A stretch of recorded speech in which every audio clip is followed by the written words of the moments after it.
Who is the 2026 quarterback that you would want over any other? We're going to talk about that today on The Portal. Locked On presents The Portal, the daily podcast covering college football recruiting and everything NIL. Part of the Locked On Podcast Network. Your team every day. Hello and welcome back into The Portal. My name is Brian Smith, your host, longtime recruiting analyst and college football writer. Thank you for making The Portal your first listen each and every day. Truly appreciate you stopping in to get the latest recruiting information, what's going on with NIL and the transfer portal. Today, though, this show is nothing but quarterbacks. I want to talk about 5 guys, why they are ranked where they are. Going to use the rival system for their top 5 quarterbacks, give them my take, a little recruiting intel to talk about what they have told me. Some of these guys I've had the opportunity to meet face to face. And then we're going to go into the recruiting quarterbacks for position, style. Do you want a pocket guy? Do you want a mobile guy? Why certain teams go in different directions? That is today's show. So let's dig right in. The first player is the number 2 overall ranked recruit by Rivals. That is Ryder Lyons out of Folsom, California, 6'2", about 200 pounds. Very athletic young man that I had a chance to meet last spring when he flew in to Miami from California to go to the Under Armour event. He said he had the opportunity to take it. He had family down there. He wanted to make a trip out of it. So there he is. And he really, really impressed. Very mobile. He's not just your typical traditional Southern California quarterback that's a pocket guy. Ryder Lyons can move side to side. He could make people miss, throw sidearm, change his arm delivery. And he had a savviness to him that was really, really fun to watch. Didn't care what they threw at him in terms of what he needed to do on any throw, any circumstance.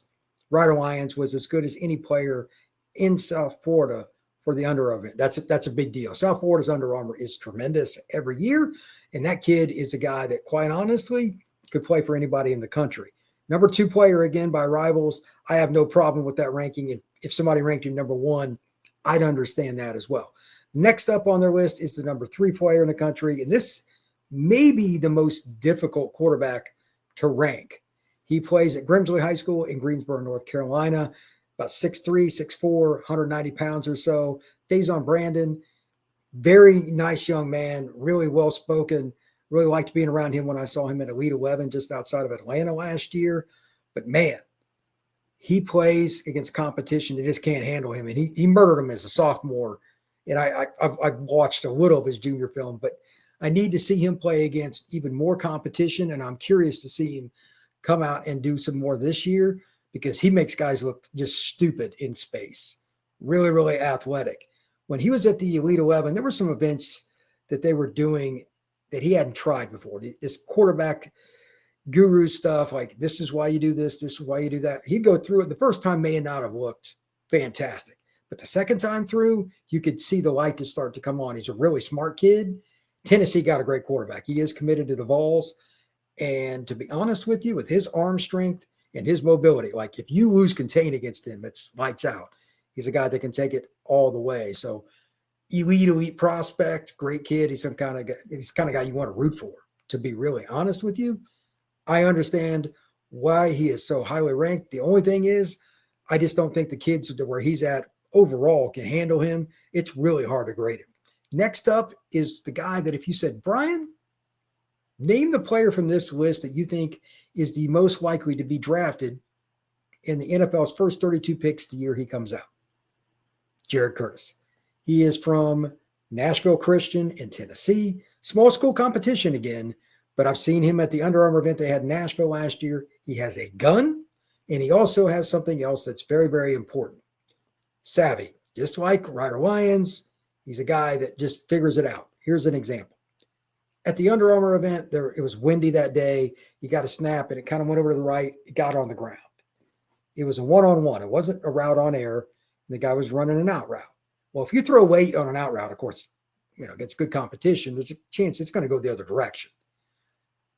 From a sidearm position, kind of submarine, and he's leaning over to his right. He's right-handed quarterback, but Jared throws a rope and throws a completion.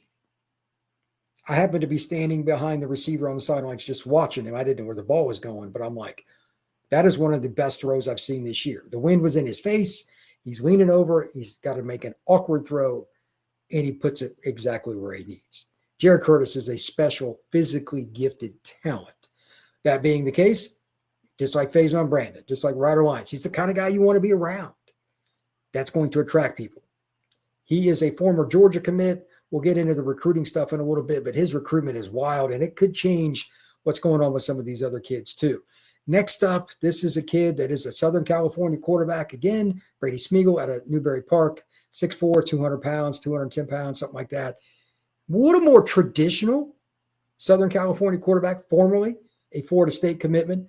Ironically, I think Smigiel would be best if he played in the old school Florida State offense that Bowden had in the late 90s. I think he, like what Winky played in when he won the Heisman.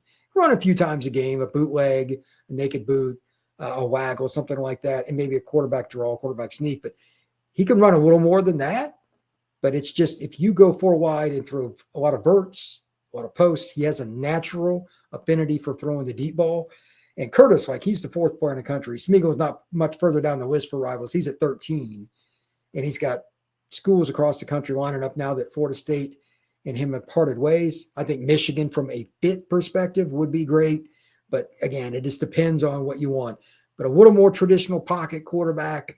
The offense that Alabama runs, I know they ran the ball a lot with their quarterback this past year, but that's not normally what Keisean DeBoer prefers. He's done it, but that's not what he's best at. I think that offense would be pretty good for him. We'll see where he ends up, but he's a really good kid. He's got the goods in terms of throwing the deep ball, and he's got a very, very high ceiling. Speaking of high ceilings, though, the kid that I think has the highest, and maybe I'm just off, I have him as my top player in the country right now, Keisean Henderson.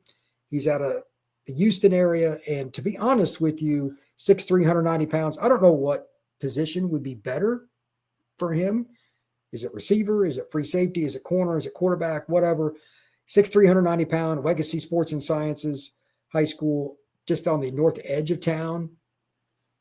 A lot of people, and myself included, thought that he should just play free safety or receiver and just be done with it. But after seeing him at Battle Miami, I've kind of changed my tune a little bit. He's committed to Houston. And again, Rivals has him as the number 24 player. I've got him 1. It's a little bit of a risk. It's not as safe a pick as, say, Ryder Lyons or Jared Curtis, or maybe not even, depending on your perspective, of Faizon Brandon. But he's just now in a situation where he's focusing on quarterback. Like last year at the Future 50 event in Florida that I saw him at, he played receiver, he played DB, he played quarterback. They moved him all over the place. Now that he's focused on it, he's really, really good. I would not want to have to face him because, again, he's a freaky athlete at 6'3", 190. He can make guys miss like somebody that's a 5'8", 155 slot receiver, but in a 6'3", 190 frame. Now with the kid that has his acumen as a natural passer, and he's another kid that he's got some moxie to him. He knows how to carry himself and get guys hyped up. He knows when to be serious. I love that demeanor about him. He's a little bit like Ryder Lyons in that way. He's centered the way he should be. Really, all these kids, they're all great kids. All 5 of them are great kids. I've been around all of them, and they are blessed talent-wise, and they're blessed off the field in terms of how they act, and that's really, really important. When we come back, we're going to talk about that quarterback characteristics and how that impacts the recruiting stuff. We're going to go to the recruiting notes with that. That is next here on Locked On.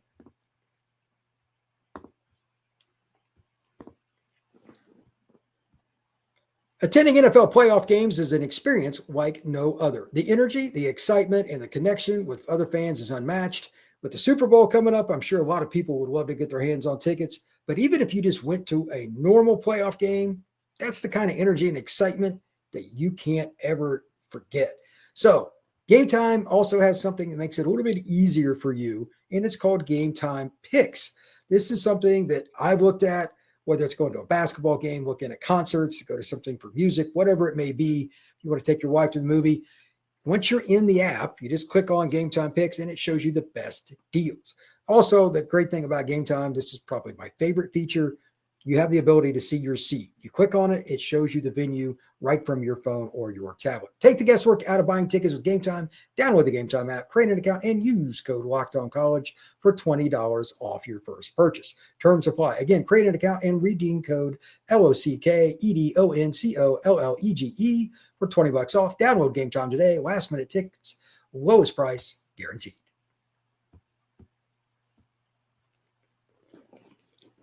Recruiting is impacted by how young men are on the field, obviously.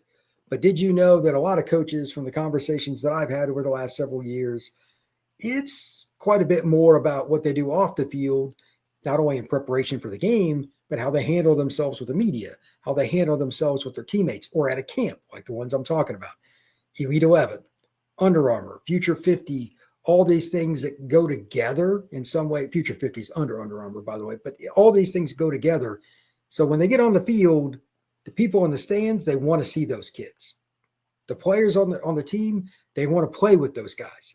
If you do not have a quarterback that is a big-time player, those characteristics that make it or break it, they can cost your team a season and cost the coach and the staff their jobs.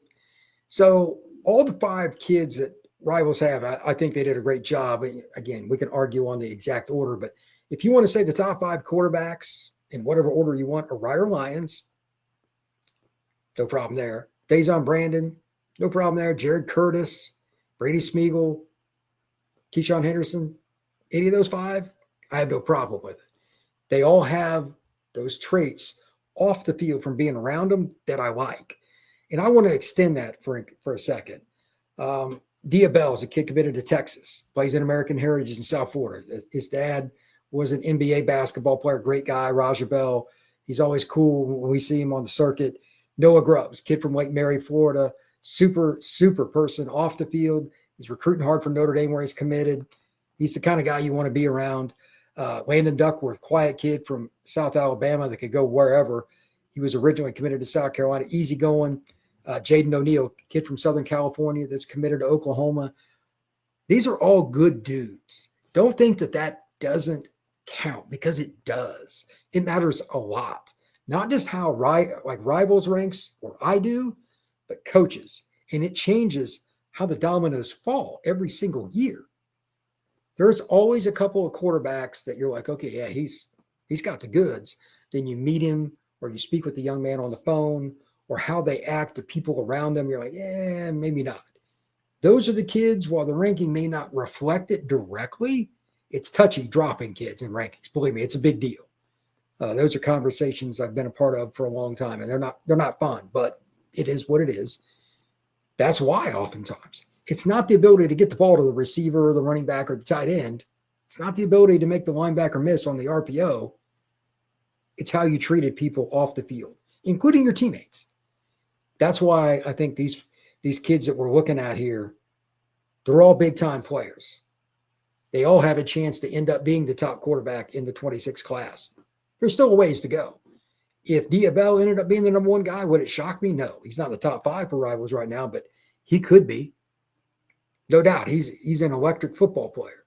That's the deal. You have to keep pushing, keep playing, and doing the things on and off the field. That includes academics, by the way. You are going to college at some point. It's not just quarterback. All of those traits are important. And let me give you an example. Nico at Tennessee, he's just great guy, super personality. If you don't like being around Nico, just staying around him on the sideline at an event or something, there's something wrong with you. I can see why Tennessee went all in with the big NIL offer and all that. It's just infectious. Those are the guys that help make teams go. I think, by the way, Nico's going to take a major step up. As for the recruiting stuff, here's the recruiting info that I have on these guys, and this could change at any moment. Ryder Lyons, we've heard a lot of different schools with him. His offer list has been all over the place. He's basically got an offer from everybody. He's been to the Midwest. He's an LA kid, so, the LA schools are going to come after him. Southern Cal's been linked with him a lot. Oregon, the Florida schools, he's made a lot of visits. I'm going to bet my money on him staying home, assuming there's no coaching change, because there's really no doubt that USC's offense is a lot of fun for a guy that has even a little bit of mobility. Ryder Lyons can move. He could end up winning the Heisman at USC. Would not surprise me in the least. I think the Trojans will end up getting him, and he is one heck of a quarterback. Faizon Brandon is going to Tennessee, barring something unforeseen. He's committed. That's where he's going. Jared Curtis is the one that is like, I don't know. This one could really change the dominoes for everything else. Because as I said earlier, he's probably the safest bet. He's so physically gifted, great kid and everything else. He could go anywhere. But the visits, at least for now that he has set, he's got Auburn, he's got Georgia, he's got South Carolina and Oregon.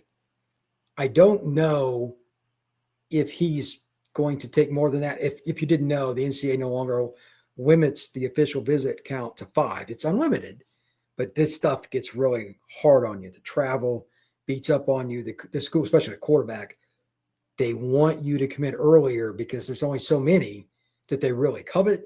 A lot of pressure. If Jared holds out a while, it may cause other quarterbacks potentially to not get an offer, or a school may really like him and normally take a kid. But if Curtis is taking an OB, like let's say South Carolina, I don't know, if they end up being in the final 2 for Jared, maybe that's a guy that goes there and makes his decision in late June and they passed on somebody. They might have to roll the dice, because what if they miss on Jared as well and he picks Oregon? I don't know. That is why quarterback recruiting is very, very difficult. All those characteristics we talked about, sometimes coaches will, or maybe not, go all in on a young man. So finally, let's talk about just system fit. And this is the thing that I want to kind of dissect a little bit. Everybody has their own take on what a mobile quarterback is, what a pocket quarterback is. And in my opinion, there's a third category, a true dual threat quarterback. That is next here on the portal. Don't go anywhere.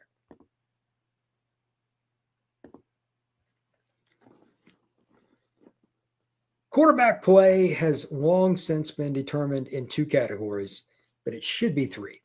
The 2 traditional are pocket quarterback or mobile. Well, there's really a third. Let me dissect that based on one of the players we've already talked about today, Brady Smigiel. He's out of Newberry Park, California. He could move. He's a guy, if you want him to run a bootleg or a waggle, he'll take off. If you want him to run quarterback power, he's a big guy. He can do it. But he's not going to make 3 different cuts jumping around and make guys miss like Faizon Brandon does, or Keisean Henderson. Ryder Lyons can do it to a certain degree too. He's pretty athletic, and in a straight line, he can really run. But he has some mobility.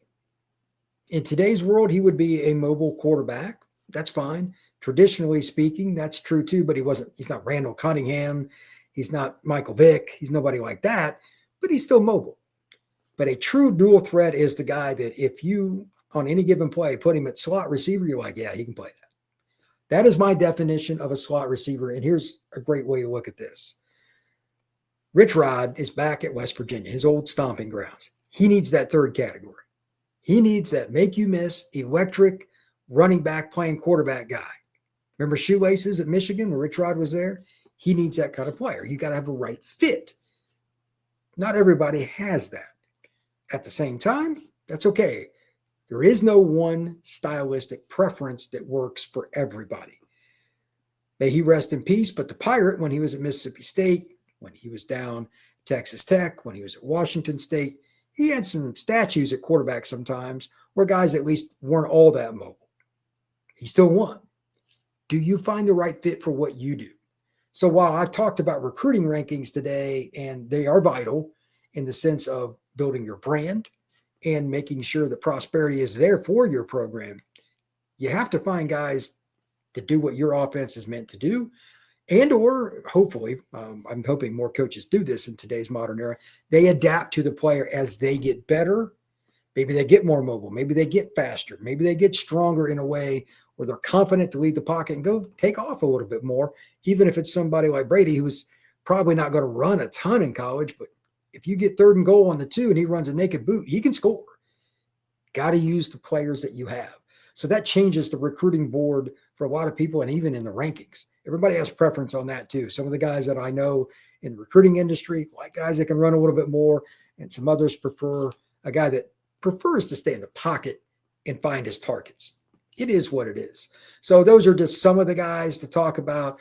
Darion Coleman's a guy I love that's like that. He's a little smaller. Some people might shy away. I think he's a top 50 kid. Rivals doesn't have him ranked that high, but that's another example of that. He's like 165 pounds. If he adds just a little bit of weight, Darion Coleman could be just as good as any of these guys because he has such incredible arm talent. What do you prefer? Miami like Coleman. He's committed there and good for them. So Lots of different options with that. But it starts with the characteristics in terms of what you do. And then again, as I noted just a little bit ago, how do you feel about the kid off the field? Is he going to represent your program?